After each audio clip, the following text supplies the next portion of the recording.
We can't improve without feedback. It's what tells us what's good and what's not. That gives us direction by showing us the next step in our development. Good feedback is a key ingredient in fast progress. What kind of feedback exactly do we need though?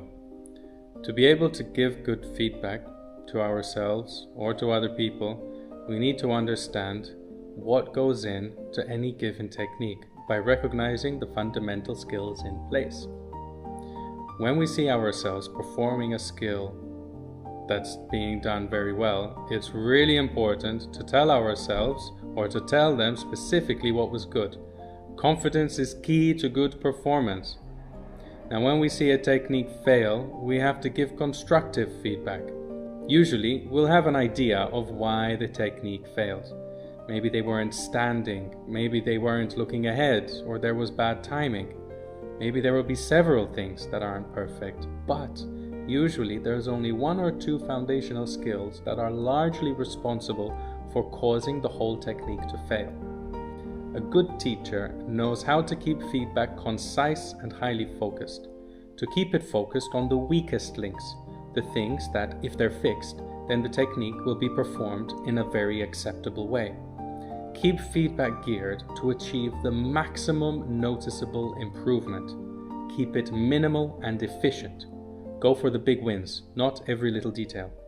This is because feedback takes up a lot of attention span, and as we've already said, it's a limited resource. We cannot focus on everything at once. Our inability to focus on many things at once is actually why drills are all simple exercises where we focus on one or two things at a time. Obviously, I'm very concerned with how other people develop in their skills. I make YouTube videos about it and I train other people. But all of us riders are also very concerned about receiving the right feedback so that we can improve. So I've got some tips, none of them new, but all of them I've used with success. Most of the feedback that I get is during training. This is where I'm drilling over and over and over, upping the challenge and focusing on a few things during the session. I get feedback from a couple of different sources. So, myself. I film myself and I review the footage. I slow it down, I pay attention to the details, I look for clues in my body position, I look for clues on the bike as well. I look for dust coming up from the wheels, or I look at how the suspension is compressing or extending. Timing is super important, and it's not easy to look out for. At first, I found it quite difficult, but now it's so much easier. I look and I see whether the bike and my body are in harmony, and I compare them to the terrain. All of these things contribute to what the timing should be. Other riders, of course, are a good source of feedback. I generally ask people to give me feedback exclusively related to a foundational skill that I happen to be working on.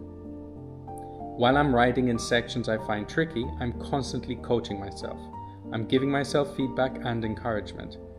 This ability has progressed over time as I've developed my ability to feel my body, my bike, and the terrain. I typically prompt myself to support my torso, to keep my weight on the right foot when turning, as in the correct foot when turning, not the right foot. And to always keep both of my feet on the pegs. We can't learn in a vacuum. And when we have no access to feedback, we don't improve and we keep on repeating the same mistakes. The brain reinforces whatever pattern happened to survive and no progression is made. This is a big problem. It's typical of intermediate level riders and it's actually the topic for next week.